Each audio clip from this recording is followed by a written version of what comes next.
dipersembahkan oleh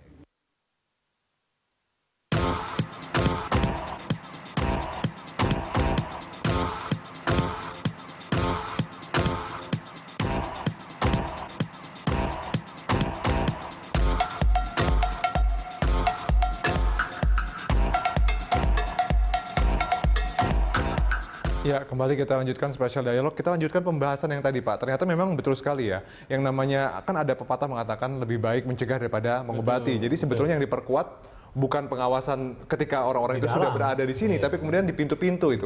Mungkin bisa dikaji lebih lanjut.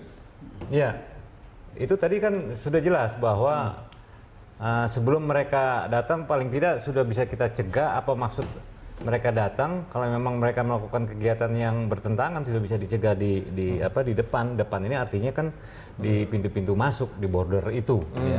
Sehingga penguatan justru menurut hemat saya justru di situ ya, apalagi letak geografis ya, kemudian kondisi kita yang berpulau-pulau ya, banyak pintu-pintu masuk yang tidak ada padanannya di negara-negara lain ya. Justru di tempat kita ini sangat rawan ya. Jadi handicap mungkin ya buat imigrasi. Betul, jadi handicap. Jadi di sini sebetulnya sudah harus ada penguatan untuk penanganan di border atau perbatasan. Memang idealnya itu menurut kami bentuk satu badan tersendiri. Di situ sudah fungsi CIQ, fungsi kepolisian, anti teror, anti apapun sudah di bawah satu komando. Ya, cikal bakalnya mungkin dari Timpora tadi ya. Bilang bahwa Timpora mungkin juga bisa disiagakan di pintu-pintu border dan sebagainya, Pak Yurot. Betul apa yang disampaikan oleh rekan saya, Pak Mario tadi. Jadi tim pengawasan orang asing ini kita di samping dibentuk di darat, juga di bandar udara, ada Satgas Pora Udara namanya, kemudian ada tim Pora Laut. Nah, ini dimaksudkan adalah untuk lebih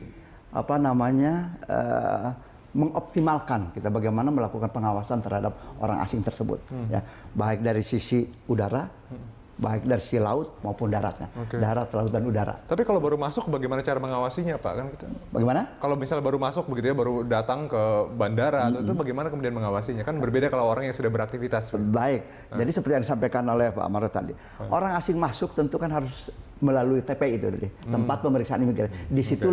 Disitulah dilakukan pemeriksaan. Oh, di situ. Gitu kan? Caranya itu kan. Ini mungkin pertanyaan terakhir untuk Bapak sekalian begitu ya. Tantangan untuk imigrasi sendiri di Indonesia ke depan seperti apa sih, Pak? Kalau dari kacamata Pak Marioto seperti apa? Iya, tantangan yang tentunya sampai saat ini belum terjawab. Saya terus terang saja tadi jumlah SDM ya. Itu ya, jumlah SDM. Mungkin kita akan bahas di lain waktu nanti. Betul, ya. Itu minim sekali bagaimana kita mau melakukan pengawasan di border, belum lagi di dalam ya itu. 8.000 mungkin ada juga yang bilang bahwa katanya perlu dibuat sekolah khusus atau mungkin jurusan itu antara lain ya, karena kita hitung-hitungan itu masih membutuhkan untuk belum yang sampai ideal sekali 10.000 lagi untuk penambahan. Berarti 18.000, Pak? Betul, 18.000. Wow, banyak sekali. PR-nya masih banyak. Dibandingin Singapura, Malaysia tidak seberapa itu. Iya, karena kondisi geografis kita. Kalau Pak Yurot nih terakhir, Pak, harapan mungkin tantangannya buat di bidang pengawasan dan penindakan. Masih berkaitan erat dengan SDM barangkali. Untuk melakukan pengawasan khususnya pro justisia itu hanya bisa dilakukan oleh penyidik pegawai negeri sipil, PPNS. Nah, sampai sekarang kita juga masih kekurangan itu. Kekurangan itu, PPNS-nya itu kan. Manakala kurang, otomatis pengawasan khususnya di bidang pro justisia juga. Mana yang diawasi banyak sekali begitu, banyak sekali. Nah, sampai sekarang kan belum semua kantor imigrasi itu ada PPNS. Nah, gitu kan. Makanya betul sekali apa yang disampaikan oleh bahwa masalah SDM ya. Mungkin kita bahas tentang SDM ini di lain waktu. Kita sudah habis. Terima kasih atas waktunya Pak Marioto telah bersama kami. Pak Yurot juga terima kasih atas waktunya telah bersama kami.